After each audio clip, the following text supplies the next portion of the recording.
மக்கள் வந்து நிறைய பேர் நிறைய விஷயங்கள்லாம் சொல்றதுக்கு அது நீங்க ஏன் சொல்லணும்? நீங்க இது நான் பண்ணணுமா? சொல்லுவேங்க. ஏன்னா ஒரு விஷயத்த சொல்றேன் 10 பேர் பிடிக்கலன்றான், 100 பேர் பிடிச்சிருக்குன்றான். நான் அந்த 100 பேருக்கு பேசுவேன். 10 பேர் கஷ்டப்பட்டா எனக்கு கவலையே இல்ல. நான் இதெல்லாம் பண்ணணும்னு எனக்கு அவசியமே இல்ல. நல்ல பேக்கப் ஃபேமிலி. மாசம் 1,50,000 ரூபாய் சம்பளம். சொத்து அடைக்கணும், லோனை மீட்டணும், நகையை மீட்டணும். எதுவுமே கிடையாது. இது நானா தேடிக்கிட்ட ஒரு விஷயம். இப்ப நம்ம தான் ஃபேஸ் பண்ணி ஆகணும். 5 நிமிஷம் என்ன யோசிக்கணும்னு யோசிப்பேன். ஓகே இதை தான் பேசுகிறோம், இதுதான் வந்து கரெக்டான விஷயமும் கூட அப்படின்னு சொல்லிட்டு யோசிப்பேன். டக்குன்னு ஸ்னாப் சாட் எடுத்து வீடியோ எடுப்பேன். எடுத்து இன்ஷாட்டில் எடிட் பண்ணி அப்லோட் பண்ணிட்டு அடுத்த வேலையை பார்க்க போயிருவேன். இப்போ நாளைக்கு வந்து உங்களுக்கு ஏதோ ஒரு மிரட்டல் வருது, இனிமேல் இது பண்ணக்கூடாது, இந்த விஷயங்கள் வந்து நீ டச் பண்ணக்கூடாது, அதுக்கப்புறமும் அது சம்மந்தப்பட்ட ஏதோ ஒரு விஷயங்கள் நடக்குதுன்னா அதை நீங்கள் பேசுவீங்களா மாட்டீங்களா? எதுக்கு மிரட்டணும் முதல்ல?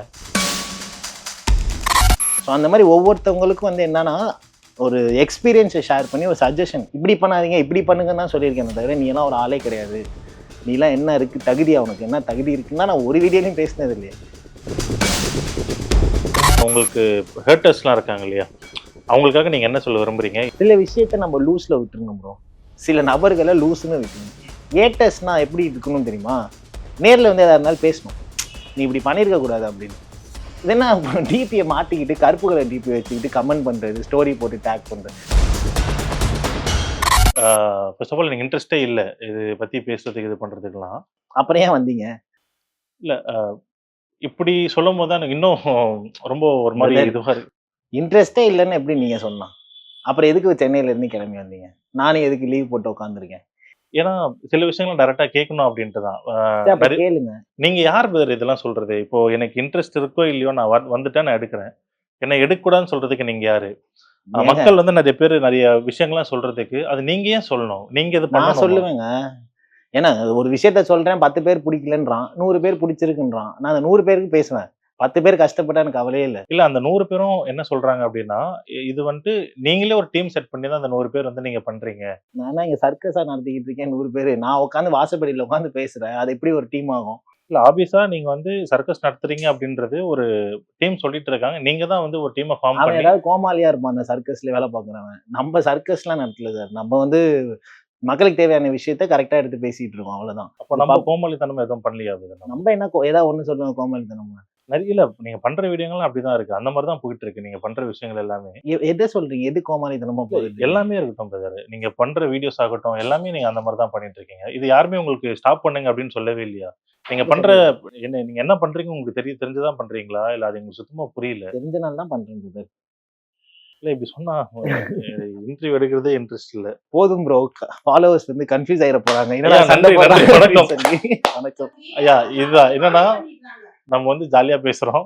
என்னன்னா இவர் பண்ற விஷயங்கள் எல்லாமே பாசிட்டிவான விஷயங்கள், நல்ல விஷயங்கள் தான். அதை நாங்க ப்ரோமோக்காக சும்மா அது எடுத்துருந்தோம். உங்ககிட்ட நான் இதுக்கு முன்னாடி பேசினதாகட்டும், இப்போ பேசுனதாகட்டும் ஒரு விஷயம் மட்டும் கேட்கணுன்ட்டு, ஃபெயிலியர்ன்ற வார்த்தை நீங்க நிறைய யூஸ் பண்ணிட்டு இருக்கீங்க.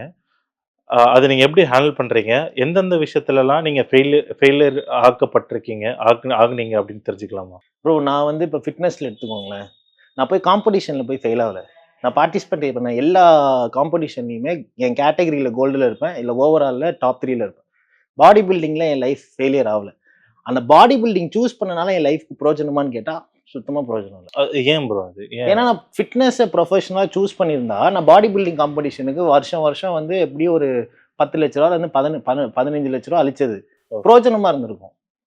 இப்போ நீங்க ஒன்ஸ் போறீங்க இல்லையா? இப்போ நீங்க இந்தியாவோ தமிழ்நாடு ரெப்ரசென்ட் பண்ணி தானே போறீங்க. அது 2018ல போயிருந்தேன். இப்போ என்ன இயர் 2025 ஆல்மோஸ்ட் வந்து ஒரு 5 to 6 இயர்ஸ் ஆயிடுச்சு. இப்போ நான் ஃபிட்னஸ்ல இருந்திருந்தேன்னா நான் செலவு பண்ணது ஒர்த்து. ஓகே. அந்த ஃபிட்னஸ்ல இல்லையே. ஏன்னா கைடன்ஸ்க்கு ஆள் இல்லை அப்போ. இப்போ நீங்க அந்த 18ல இருந்து போனீங்க இல்லையா? அப்புறம் மாடலிங் போனேன். ஓகே. ஏன் அதை விட்டீங்க? என்ன ரீசன் அது? ஏன்னா நான் அப்ப செட் பண்ண கோல் என்னன்னா அம்மாவை பெருமைப்படுத்தணும்ன்றது ஃபர்ஸ்ட். அப்ப நான் காலேஜ்ல இருந்தேன். ஏன்னா அம்மாவை விட்டுட்டு என்னால வெளியும் போக முடியாது. அப்போ வந்து கைடன்ஸ் பண்றதுக்கு நீ வந்து ஃபியூச்சர்ல ஏஐ பெருசா வரப்போகுது, செம்ம ஸ்கோப் இருக்கு. பிளாக் செயின்ஸ் வந்து செம்ம ஸ்கோப் இருக்கு. அதனால நீ வந்து ஃபர்ஸ்ட் இயர் படிக்கிறப்ப ஏஐயோட கோர்ஸ் படி அப்படின்னு சொல்றதுக்கு ஆள் இல்லை. அப்ப நான் சூஸ் பண்ணது என்னன்னா ஜிம். அதுல ப்ரொடக்டிவா பண்ணணும்னு எனக்குள்ள ஒரு ஸ்கில் இருந்தது. அதனால அதை சூஸ் பண்ணி இப்படி பண்ணேன். ஃபைனல் இயர் போனதுக்கு அப்புறம் காலேஜ்ல நான் நினைச்ச கோலை நான் ஃபினிஷ் பண்ணிட்டேன். Mister India, all India university college represent பண்ணி டைட்டில் வாங்கிட்டு வந்துட்டேன். அப்போது நான் வந்து நெக்ஸ்ட் என்ன பண்ணலாம்? ஹைட் இருக்கு, நல்ல ஃபேஸ் கட் இருக்கு.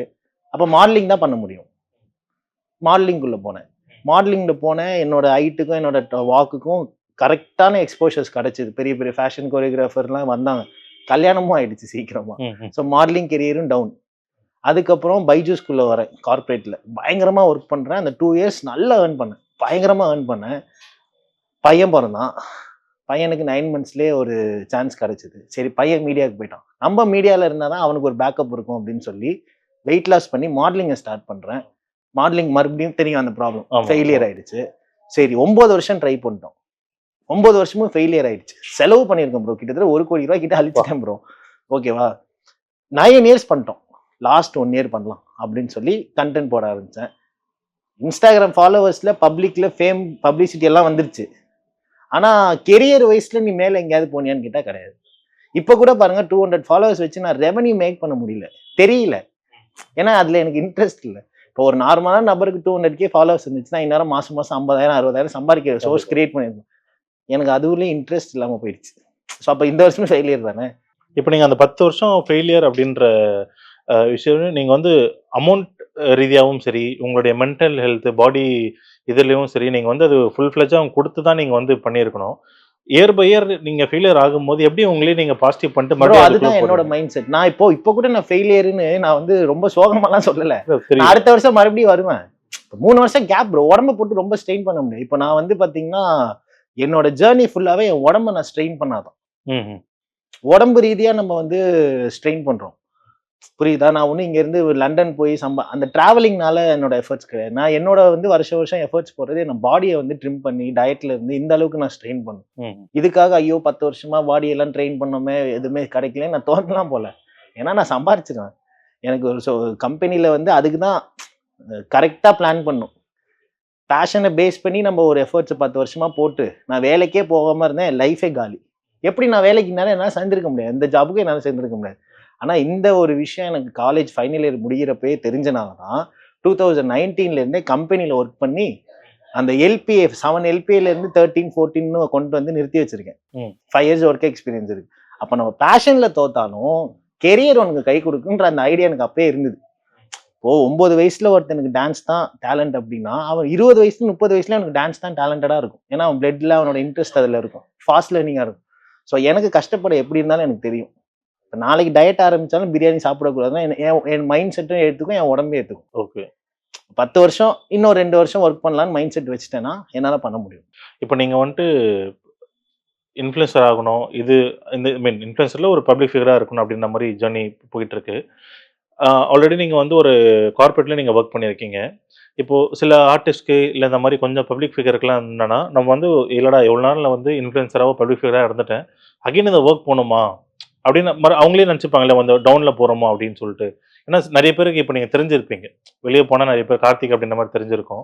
ஸோ அங்க போய் அகைன் ஒர்க் பண்ணும்போது அது நீங்க எப்படி பார்க்குறீங்க? கொஞ்சம் டவுன் ப்ரோ கிரேடா அது பார்க்குறீங்களா? அடுத்தவன் கண்ணுல கிடையாது ப்ரோ நம்மளோட ஜேர்னி. நம்ம மனசு என்ன சொல்லுதோ அதுதானே. ஓகே. இப்போ 13 லட்ச ரூபா சம்பளம் வாங்கிட்டு இருந்த டைம்ல இப்போ நான் ஜாயின் 10 லட்ச ரூபா எனக்கு தான் ஆஃபர் பண்றான். ஏன்னா 2 வருஷம் நீ வந்து கெரியர் பிரேக் இருக்கு அதனால 10 லேக்ஸ் தான் தருவான் அப்படின்றதுக்காக இல்ல நீ 14 லட்ச ரூபா கொடுத்தாதான் நான் கம்பெனில ஜாயின் பண்ணுவேன் நான் அடமண்டா இருந்தேன்னா யாருக்கு லாஸ்? ஆப்வியஸா நம்மளுக்கு தான். எனக்கு தான். அடுத்தவன் எப்படி பார்த்தா நமக்கு என்ன ப்ரோ? நமக்கு அந்த சான்ஸ் புடிச்சிட்டு ஒரு 1 இயரோ 2 இயர்ஸோ நல்லா ஒர்க் பண்ணி கம்பெனிக்கு ரெவன்யூ கொடுத்தாலோ இல்ல கெரியர்ல நல்லா ஃபோக்கஸ் பண்ணாலோ நமக்கு அதை விட பெருசா கிடைக்கும். ஓகே.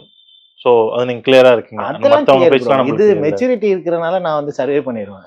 இப்போ இந்த 10 இயர்ஸா நீங்க இது பண்ணும்போது உங்களோட ஃபேமிலியோடைய கோத்ரூனஸ் எப்படி இருந்தது உங்ககிட்ட? அது எப்படி உங்க பார்த்துக்கிட்டாங்க? என்ன மாரி?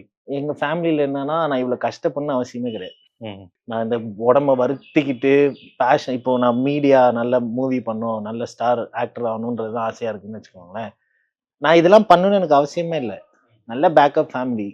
சின்ன வயசுலயே ஒரு கல்யாணம், அருமையான ஒய்ஃபு, நல்ல குழந்தை, மாசம் 1.5 லட்ச ரூபா சம்பளம், சொத்து அடைக்கணும், லோனை மீட்டணும், நகையை மீட்டணும், எதுவுமே கிடையாது. இது நானா தேடிக்கிட்ட ஒரு விஷயம். இப்போ நம்ம தான் ஃபேஸ் பண்ணி ஆகணும். ஸோ பாசிட்டிவ், நெகட்டிவ் அது ஃபுல் அண்ட் ஃபுல் உங்களையே ஆமா. சாரும். அந்த மாரி இது. ஆனா அந்த வாழ்க்கைன்றது அவ்வளவு சீக்கிரம் இல்லைல்ல. இப்போ எல்லாம் இருக்கு அப்படின்னா என் உலகத்திலே நான் தான் அதிர்ஷ்டசாலி. ம். ஆனா நானா உன்னை தேடிக்கிட்டேன் பாருங்க. Correct. அந்த ஏக்கம்னு ஒண்ணு இருக்குல்ல. ஆஹா சக்சஸ் ஆக முடியல. அப்பதான் எனக்கு என்ன ஒரு காண்டாச்சு அப்படின்னா 9 வருஷம் ஜேர்னி டிராவல் பண்ணியிருக்கேன். புரியுதா? அப்போ ஒருத்தன் இப்படி இப்படி சொல்லி மேல வரப்போ, எதையாவது பண்ணிட்டு மேல வரப்போ, அந்த கடுப்பு வரும்ல. Correct. எத்தனை பேருக்கு இருக்கும்? ஆமா. இப்ப அதுதான் கேட்கிறேன் bro. ஏன்னா, இப்போ ஏன் இப்போ இவ்வளோ டீட்டெயிலா கேட்டேன். இந்த 10 வருஷம் ஜர்னி லைக் ஃபெயிலியர்ஸ்லாம் கேட்டேன்னா, ஆ ஓப்பனாவே பேசலாம். இப்போ பிக் பாஸ்ல அந்த மேட்டர் போயிட்டு இருக்கு. வெளிய வந்தாங்க. ஃபேமே ஆயிட்டாங்க. ஒரு நல்ல ஒரு இதுல இருக்காங்க. படங்கள் நடிக்கிறாங்க. பட் நம்பன்னா இப்போ உங்கள மாரி நெறைய பேர் வந்து ப்ரோ இப்ப படம் நடிக்கிறது அவங்க லக்குன்னு வச்சுக்கோங்களேன். இப்ப எனக்கே டேலண்ட் இருக்கு. எத்தனையோ பேரு எந்தெந்த ஊர்ல இருந்து சென்னை போய் நடிக்கணும்னு போறாங்க. எல்லாருமே விஜய் சேதுபதி மாரி, சிவகார்த்திகேயன் மாரி ஆயிர முடியுமா? முடியாது. ஸ்கில் இருக்கும், டேலண்ட் இருக்கும், டெடிகேட்டடா ஒர்க் பண்ணுவாங்க, கன்சிஸ்டன்டா இருப்பாங்க. டைம்னு ஒண்ணு வரப்ப தான் அவங்க மேல வர முடியும். அந்த டைம் வர வரைக்கும் நீ என்ன பண்ணணும்னா, ஒர்க் பண்ணிட்டு தான் இருக்கணும். என்னடா இப்போ 10 வருஷமா இருக்கேன். தோத்துட்டே இருக்கேன் அப்படின்றதுக்காக நான் விட்டுட்டேன்னா யாருக்கு லாஸ்? எனக்கு தான் லாஸ். அந்த 10 வருஷமும் லாஸ் தான். 10 வருஷமும் லாஸ். நான் செலவு பண்ணது லாஸ், டைம் வேஸ்ட், எல்லாமே வேஸ்ட். கன்சிஸ்டன்ட்டா ஃபாலோ பண்ணிட்டே இருக்கணும். யுனிவர்ஸ் என்ன பண்ணும் அப்படின்னா, ஒரு ஃப்ரெண்ட் சொன்னது, யுனிவர்ஸ் என்ன பண்ணாருன்னா, ஒரு சர்க்கிள் போயிட்டு வருமா. நீ அந்த டைம்ல நீ ரெடியா இல்ல அப்படின்னா, அது உன்னை விட்டு தாண்டிரும். அதுக்காக அது உன்னை விட்டு போயிடுச்சுன்னு அர்த்தம் இல்ல. மறுபடியும் ஒரு சுத்திட்டு வரும். அப்போ அது மறுபடியும் சுத்திட்டு வரப்போ நீ ப்ரிப்பேரா இருக்கணும். ஓகே. சோ நம்ம எனி டைம் ரெடியா இருக்கணும். எனி டைம் அது ரெடியா கிடைக்குதோ இருக்கணும். கிடைக்கலையோ. ஆமா. எனி டைம் நம்ம ரெடியா இருக்கிறப்போ, இந்த ஆப்பர்ச்சுனிட்டி இல்லனாலும் இன்னொரு ஆப்பர்ச்சுனிட்டி வரும். ஐயையோ 10 வருஷம் தோத்துட்டோமே, விட்டுட்டு போண்டா அப்படின்னு சொல்லிட்டு போயிட்டேன்னு வச்சுக்கோங்களேன். உனக்கு கிடைக்க வேண்டிய சான்ஸை நீ விட்டுட்டு போறதுன்னு அர்த்தம். ரைட். ஸோ இதுதான். இப்போ எனி டைம் இப்போ பப்ளிக் ஃபிகரா இருந்தா எனி டைம் வந்து சோசியல் மீடியால அடிக்ட்டா இருக்கணும். எனி டைம் அதிலேயே இருக்கணும். உங்களுக்கு அது எப்படி இருக்கு? ஒரு மாரி ஜாலியா இருக்கா? இல்ல டிப்ரஷன் மாரி எனக்கு இருக்கா? வந்து நீங்க 200K ஃபாலோவர்ஸ் வந்துருச்சுன்னு எனக்கு என்னமோ பெரிய டீம் இருக்கு. நான் வந்து ஒருத்தருக்கு சம்பளம் கொடுக்கணும், கேமராமேனுக்கு சம்பளம் கொடுக்கணும், எடிட்டருக்கு அப்படிலாம் எதுவுமே கிடையாது bro. One and only man. ஒரு மைக்கும் அந்த இன்ஷாட்டோட பிரீமியம் வெர்ஷன் ரூ. 399 பர் மந்த். எனக்கு அது போதும். அத வச்சு ஓட்டிறீங்க. எனக்கு அவ்வளவுதானே கண்டென்ட். உங்க வீட்டுக்கு வந்தா தான் அப்புறம் தெரியுது. 5 நிமிஷம் என்ன யோசிக்கணும்னு யோசிப்பேன். சரி இந்த விஷயத்துக்கு நம்ம என்ன பேசணும்? ஓகே இததான் பேசுறோம். இதுதான் வந்து கரெக்டான விஷயமும் கூட அப்படின்னு சொல்லிட்டு யோசிப்பேன். டக்குன்னு Snapchat எடுத்து வீடியோ எடுப்பேன். எடுத்து இன்ஷாட்ல எடிட் பண்ணி அப்லோட் பண்ணிட்டு அடுத்த வேலைய பார்க்க போயிருவேன். அவ்வளவுதான். இப்போ நாளைக்கு வந்து உங்களுக்கு ஏதோ ஒரு மிரட்டல் வருது. இனிமே நீ இத பண்ணக்கூடாது. இந்த விஷயங்கள வந்து நீ டச் பண்ணக்கூடாது. ஆ அதுக்கப்புறமும் அது சம்பந்தப்பட்ட ஏதோ ஒரு விஷயம் நடக்குதுன்னா, அத நீங்க பேசுவீங்களா? மாட்டீங்களா? ஏன் மிரட்டுறாங்கன்னு நான் கேட்பேன். எதுக்கு மிரட்டணும் முதல்ல? ஆப்வியஸா எதுக்கு மிரட்டுவாங்கன்னா, நீங்க கரெக்ட்டா பேசுறீங்கன்னா, ஆப்போனன்ட் டீம்லேருந்து மிரட்டுவாங்க. சரி நான் அப்போ ஒருத்தவங்களுக்கு சப்போர்ட் பண்ணி தானே பேசியிருப்பேன். அப்ப அவங்கள விட்டுட்டு நான் வந்து பஞ்சாயத்து பண்ணுவேன். பேசு அப்படின்னு. எதுக்கு ப்ரோ மிரட்டணும்? மிரட்டுறது அளவுக்கு நம்ம ஒண்ணும் இங்க யாரையும் தப்பா சொல்லலையே. ம்.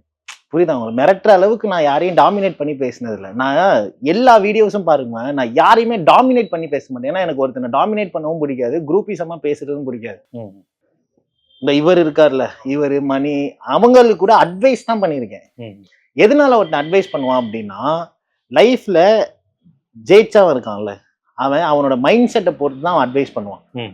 இது வந்து எக்ஸ்பீரியன்ஸை ஷேர் பண்றது. சஜஷன் வச்சுக்கோங்க.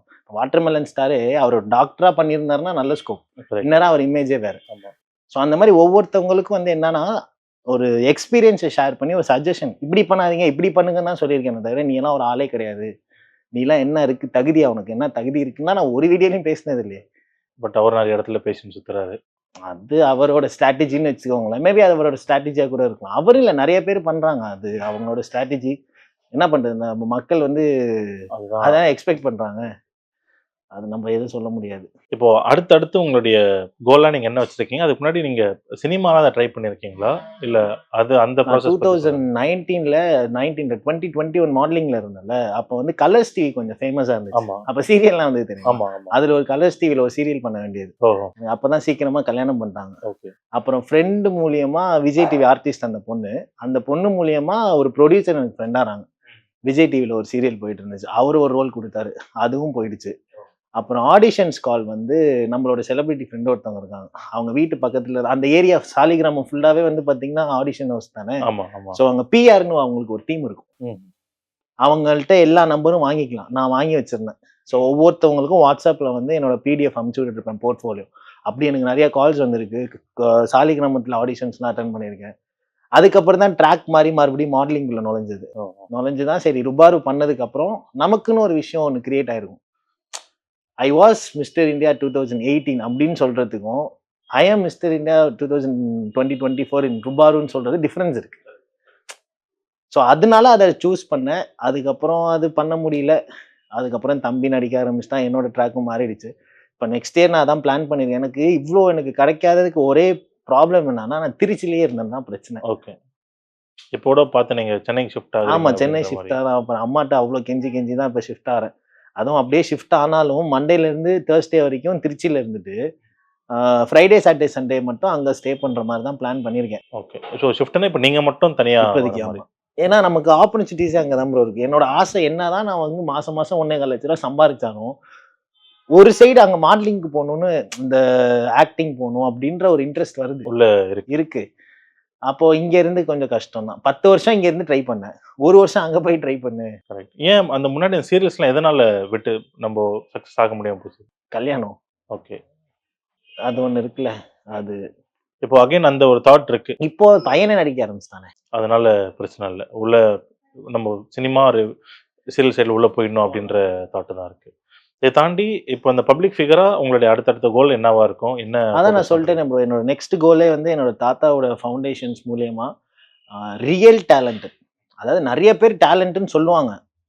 ரியல் டேலண்ட் எக்ஸ்போஸ் ஆகாம, இப்போ இந்த பையன்லாம் ரியல் டேலண்ட் திண்டுக்கலுக்கு போனா அதெல்லாம் ரியல், அந்த மாதிரி நபர்களை நம்ம தேடி போய் நம்மளோட இன்ஸ்டாகிராம்ல போய் அவங்கள ப்ரொமோட் பண்றது ஒரு ஹாப்பினஸ் கொடுக்குது. அதெல்லாம் பண்ணிட்டு இருக்கேன். பக்கா ப்ரோ. அண்ட் உங்க ஜேர்னிக்கு வாழ்த்துக்கள். Thank you so much. அண்ட் இந்த நிறைய கொஞ்சம் உங்களுக்கு ஹேட்டர்ஸ்லாம் இருக்காங்க இல்லையா? அவங்களுக்காக நீங்க என்ன சொல்ல விரும்புறீங்க? என்னென்ன மாதிரி? அப்போ சொன்னதான் இப்பயும் 2 மாசம் ஒரு 3 மாசம் முன்னாடி ஒரு கான்ட்ரவர்சி வேணும்னே கிரியேட் பண்ணாங்க ஒரு டீம். அந்த டீம் அழகா கையோட பிடிச்சிட்டேன். ம்ஹ்ம். குரூப்ல உள்ள நுழைஞ்சு மொத்த ஸ்கிரீன்ஷாட்ஸோட எடுத்தேன். அப்போ சொன்னதுதான் இப்பயும். என்னன்னா, சில விஷயத்த நம்ம லூஸ்ல விட்டுறணும் ப்ரோ. சில நபர்களை லூஸ்ன்னு விட்டுறணும். ம்ஹ்ம். அதுதான். ஏட்டர்ஸ்னா எப்படி இருக்கணும்னு தெரியுமா? நேர்ல வந்து எதா இருந்தாலும் பேசணும். நீ இப்படி பண்ணியிருக்க கூடாது அப்படின்னு. இது என்ன டிபியை மாத்திக்கிட்டு கருப்பு கலர் டிபி வச்சுக்கிட்டு கமெண்ட் பண்றது, ஸ்டோரி போட்டு டேக் பண்றது, இதெல்லாம் ஒரு கைண்ட் ஆஃப் சீக்கிங் தான். எப்படின்னா, இப்போ நான் 10,000 ஃபாலோவர்ஸ் வச்சிருந்தா எனக்கு இவ்வளோ ஏட்டர்ஸ் வந்துருமா? என்ன பண்றாங்கன்னா, நான் பேசணும். ஒரு நபரை வச்சு பேசி ஒரு வீடியோ போடணும். ஏன்னா ஃபர்ஸ்ட் நான் பண்ணேன். சொன்னல ஒரு 3 மந்த்ஸ் முன்னாடி நான் விஷயம் தப்பு பண்ணது என்னன்னா, நம்ம வளர்ந்துட்டோம், 100K தாண்டிருச்சு. அப்போ ஒருத்தன் என்னை பத்தி பேசி வீடியோ போடுறப்போ அந்த நபருக்கு நான் பேசி ரியாக்ட் பண்ணி வீடியோ போடுறேன். அதை தான் எக்ஸ்பெக்ட் பண்றான். ஏன்னா அந்த பையனோட போட்டோ போட்டு நான் 100K ஃபாலோவர்ஸ்ல நான் ரியாக்ட் பண்றேன் பாத்தீங்களா? அது அவனுக்கு ஒரு ப்ரொமோஷன். அந்த மாதிரி பண்ணுவாருன்னு ட்ரிகர் பண்றது. புரியுதா? அதை தான் அவங்க ஏட்டர்ஸ் நிறைய பேர் எக்ஸ்பெக்ட் பண்றாங்க. இது வந்து தள்ளி விட்டுணும் அப்படியே. இப்போ நீங்க சில விஷயங்கள் உங்களுக்கு நடக்குது. அந்த விஷயங்கள் எல்லாமே வந்துன்னா சில மீடியா சேனல்ஸ் வந்துட்டு இதை கூட இருந்து பார்த்த மாதிரி ஃபுல் நியூஸ் தெரிஞ்ச மாதிரி கொஞ்சம் நியூஸ் போடுறாங்க. பட் நம்ம என்ன நினைப்போம்னா அதுதானே நம்ம நினைப்போம். ஏன்னா கண்டிப்பா. உங்ககிட்ட பேச முடியாது. இப்போ ரீசெண்டாக கூட நான் ஜெயிலுக்கு போயிட்டேன் அப்படி மத்திய சிறையில் அடைக்கப்பட்டாருன்னு சொல்லி 2-3 யூடியூப் சேனல் போட்டிருந்தாங்க. அதில் நான் ஒரு வீடியோவில் ஒரு ஸ்டேட்மெண்ட் கூட சொல்லியிருப்பேன். Media has the power to influence அப்படின்னு சொல்லி. அந்த வீடியோ 2 மில்லியன் நியூஸ் போயிருந்துச்சு. ஆனால் நான் ஜெயிலுக்கு போகல, இதெல்லாம் நடந்துச்சுன்னு சொல்லி ஒரு போஸ்டர் ரிலீஸ் பண்ணியிருந்தேன். ஆமா. அது வெறும் 1 லேக் வியூஸ் தான் போயிருந்துச்சு. அப்போ 2 மில்லியன் வியூஸ்ல எத்தனை பேர் நான் ஜெயில இருக்கேன்னு நினைச்சிருப்பாங்க? விஷயம் எல்லாமே அதான் நினைச்சிருப்பாங்க. அப்ப நான் வந்து 100K போஸ்டர் ஒன்று ரிலீஸ் பண்ணது 100K தான் போயிருக்கு. அப்போ 1,90,000 புரியுதா? அவங்க வீட்டுல நான் போய் கதவு தட்டியா சொல்ல முடியும்? Correct. சொல்லுங்க, நீங்களே சொல்லுங்க. Bro, fun talking with you. ரொம்ப சந்தோஷமா இருக்கு. சில விஷயங்கள் நம்ம நேர்ல வந்து பார்த்தா நான் பர்சனலா ஒரு விஷயம் கேட்குறேன். என் கண்டென்ட் உங்களுக்கு எப்படி இருக்கு? ப்ரோ, நான் எனக்கு வந்து இதோ இங்க ஒருத்தர் உட்காந்துருக்காரு இல்லைங்களா? அவர் மூலியமா தான் எனக்கு உங்களுக்கு தெரிய ஆரம்பிச்சது. டு பி ஓப்பனா சொல்லணும்னா பார்த்துருக்கேன். ஆனா நம்ம ஃபாலோ பண்ணதில்ல. ஓப்பனா சொல்லணும் பார்த்துருக்கேன். பேசுறாங்க அவ்வளவுதான். நம்ம கடந்து தான் போயிருக்கோம். அப்பதான் இவர் சொன்னாரு, கொஞ்சம் மந்த்துக்கு முன்னாடி இந்த மாதிரி ஒருத்தர் இருக்காரு பாருங்க அப்படின்ற மாதிரி பார்த்துருந்தேன். அதுக்கப்புறம் வேற ஒரு மேட்டருக்காக உங்களை அப்ரோச் பண்ணேன். அப்ரோச் பண்ணும்போது நம்ம பேசினோம். நல்லா நம்ம பேசும்போது நமக்கு தெரியும்ல, அந்த ரேப் நல்லா இருக்கு. நம்ம நெகட்டிவா நமக்கு வந்து தெரியலையே. அதுக்கப்புறம் சில இதெல்லாம் பார்க்கும்போது பாசிட்டிவ் நோட்ல தான் எனக்கு இருந்தது. எல்லாருக்குமே அப்படிதான் இருக்கு. பாசிட்டிவ் நோட்டா தான் இருக்கு. எனக்கு இன்னும் என்ன ரொம்ப பிடிச்சதுன்னா, ஒன்றும் இல்லை, சிம்பிளா ஒரு விஷயம் சொல்றேன். ஒருத்தருக்கு நெகட்டிவிட்டி வருது அப்படின்னா அவன் ரோட்ல தலை காட்ட முடியாது. பெருமைக்கு சொல்ல, ஸ்விக்கி கடைசி 6 மாசத்துல ஸ்விக்கில இருந்து வந்து டெலிவரி பண்ற பசங்க எத்தனை பேர் வீட்டுக்குள்ள வந்து போட்டோ எடுத்துட்டு போயிருக்காங்க. இதெல்லாம் வந்து ஓகே, இதெல்லாம் பண்ணதான் எனக்கு அடுத்தடுத்த விஷயம் பண்ணவோ தோணுச்சு. லைவ் சிசிடிவி ஃபுட்டேஜே இருக்கு பாருங்க. முந்தா நேத்து கூட ஒரு பையன் நைட்டு கிட்டத்தட்ட ஒரு 11:30 மணி 12 மணிக்கு வரான். நான் லைட்டு வந்து சாதா லைட் தான் போட்டிருப்பேன். நைட் ஒரு பெரிய லைட் இருக்கும். ஒரு 10:00 மேல ஸ்குட்டி லைட் தான் போட்டிருப்பேன். அதுல ஃபேஸ கரெக்ட்டா ரெகக்னைஸ் பண்ணிட்டு, "அண்ணா கார்த்தி அண்ணா தானே" அப்படின்றான். இதெல்லாம் பார்க்குறப்ப நல்லா இருக்கு அது. அது நம்ம இன்னும் பண்ணணும்னு தோணுது அப்படின்னு. என்னன்னா நம்ம 2 பேருக்குள்ள கான்வர்சேஷனே இருக்கட்டும் brother. நம்ம 2 பேருக்குள்ள பேசுற மெசேஜ், கால்லாம் நம்மளுக்கு மட்டும் தான் தெரியாது. வெளிய தெரியாது. அதிலயே வந்துட்டு ஒரு 2, 3 பசங்கள நீங்க ரெஃபர் பண்ணி, "இவன முடிஞ்சா நீங்க இன்டர்வியூ எடுங்களேன். அந்த பையன் ஆமா, இதுல அந்த வந்து திண்டுக்கல் கஷ்டப்பட்டு பையன ஆமா. பாருங்க. இந்த மாரி கஷ்டப்பட்டு இதெல்லாம் நான் போய் அப்படின்னு சொல்லலாம்." பெரிய பெரிய யூடியூப் சேனல்ல பண்ண முடியாது ப்ரோ. கரெக்ட். அவங்களும் ஒண்ணும் பெரிய சேனல்ல ஆரம்பிக்கிறப்ப நம்மள மாரி ஆமா. எல்லா நம்மள சேனல் மாரி மாரி தான். ஆரம்பிச்சிருப்பாங்க. அவார்ட் ஷோஸ் பண்ணி அதெல்லாம் பண்றது தான். பிரைவேட் ஜாப், கவர்ன்மென்ட் ஜாப்க்கு வேல்யூ அதிகம். அந்த மாரி ஒண்ணும் அந்த கரெக்ட், சேனல்ஸ் கரெக்ட், ஒண்ணும் கரெக்ட். பெரிய சேனல். அவங்களும் சின்னதுல இருந்து வந்தது தான். சரி நம்ம பண்ற நல்ல விஷயத்த நீங்களும் உங்க சேனலும் வளர்ந்து வந்துட்டு இருக்கு நல்லா. சோ உங்க மூலியமா கவர் பண்ணா உங்க மேல ரெஸ்பெக்ட் வரும்ல. ஏன்னா நீங்க நெறைய யூடியூப் சேனல்ஸ் வந்து அத பண்றது இல்ல. ம். மக்களோட பெரிய டிசப்பாயின்ட்மென்ட்டே என்னன்னா, மீடியா யார் யாரையோ வளர்த்து விடுறீங்க, திறமையான நபர்கள வளர்த்து விட மாட்றீங்கன்னு தான் சொல்றாங்க. அப்போ ஒரு சேனல் இப்போ நமக்கு நல்ல வேவ் லென்த் இருக்குன்னு வச்சுக்கோங்களேன். அப்போ என் மூலியமா அந்த பையன நீங்க ஃபாலோ பண்ணீங்கன்னா, உங்களுக்கு ரெஸ்பெக்ட்டும் வரும். அந்த பையன் யாருன்னு தெரியும். அவன் நம்ம 2 பேருக்குமே ரொம்ப கிராட்டிட்யூடா இருப்போம். ஆமா, ஆமா. ஸோ பாசிட்டிவான விஷயங்கள் பண்ணிட்டு போயிட்டுருக்கீங்க. அகைன் சொல்றேன். அ நீங்க இந்த 10, 10, 10 அப்படின்னு சொல்லும்போதே கொஞ்சம் லைட்டா இதுவா இருக்கு. நீங்க ப்ரோ அதுக்கு 10 பவுன்ஸ் பேக் ஆக 20, மாட்டீங்கன்னு 30, தெரியும். 40 ஆனாலும் நான் விடமாட்டேன் ப்ரோ. அது அதான் bro. நம்மளோட நீங்க இன்னும் ஒரு பெரிய லெவல் போனதுக்கப்புறம், நம்ம இதே மாரி நம்ம இன்டர்வியூ பண்ணணும். அப்ப நீங்க கண்டிப்பா கூப்ட்டு குடுக்கணும். அதுவும் நான் சொல்லிக்கிறேன். Super bro. மீட் பண்ணலாம். கண்டிப்பா bro. Thank you, thank thank you, you, thank thank you. You.